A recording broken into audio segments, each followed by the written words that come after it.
Mes amis, au moment où je vous parle du peuple de France et de tout le peuple de France, il me faut m'arrêter quelques minutes sur une partie du peuple, que le système oublie plus que tous les autres et qui est un véritable concentré de toutes les atteintes à la nation, à ce qui devrait aujourd'hui faire la nation française. Je veux vous parler de la Guyane. La Guyane va mal.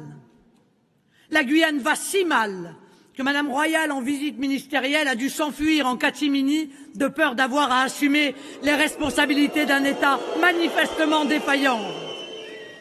Depuis près d'une semaine, la Guyane est bloquée. Depuis près d'une semaine, Cayenne, Kourou et Saint-Laurent-du-Maroni subissent les affres de barrages bloquants. Depuis près d'une semaine, le centre spatial fait savoir que le tir de fusée est différé. Depuis près d'une semaine, les avions sont contraints de faire demi-tour ou d'être déroutés sur les aéroports voisins parce qu'ils ne peuvent plus se poser à Cayenne. Depuis près d'une semaine, la ministre de l'Outre-mer n'a rien trouvé de mieux que de convoquer une réunion à la fin du mois sous les lambris de son ministère.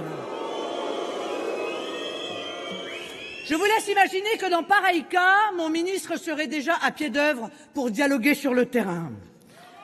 Cette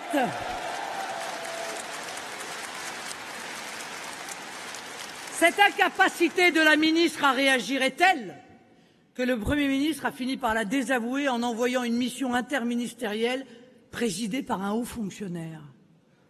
Pendant près d'une semaine, les médias nationaux sont restés totalement silencieux.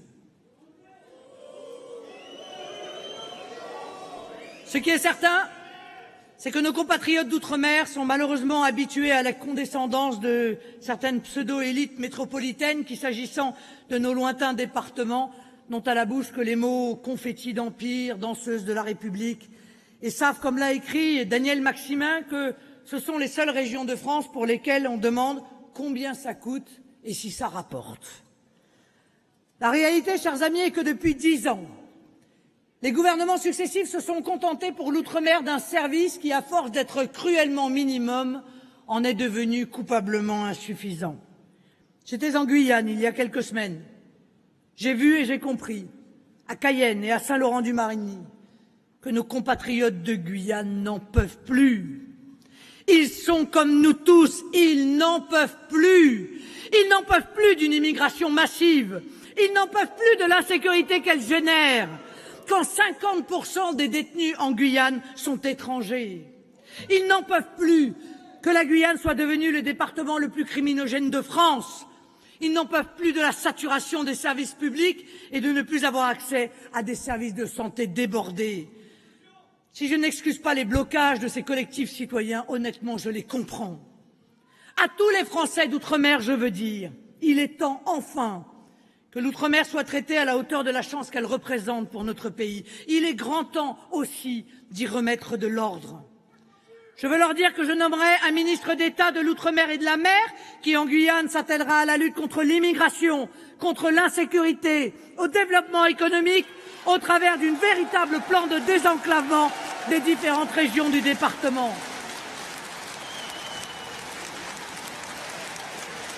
Merci. Merci à vous de me permettre de leur dire que s'ils sont loin de nos yeux, nos compatriotes d'outre-mer ne doivent pas rester loin de notre cœur et encore moins de toute l'attention de l'État qu'ils méritent.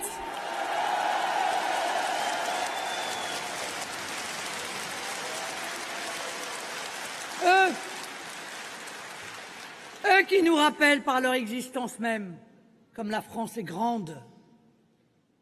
Car les mondialistes, et parmi eux les européistes béats, croient que la France est trop petite. Nous, nous croyons que leur Europe est trop petite pour la France. Dans leur monde, il serait logique que les Français acceptent une double soumission. La soumission d'en haut, devant les instances supranationales de l'Union européenne, et la soumission d'en bas, imposée par les bandes de voyous ou les islamistes. Avec nous, les Français ne baisseront pas la tête, ni devant les uns, ni devant les autres.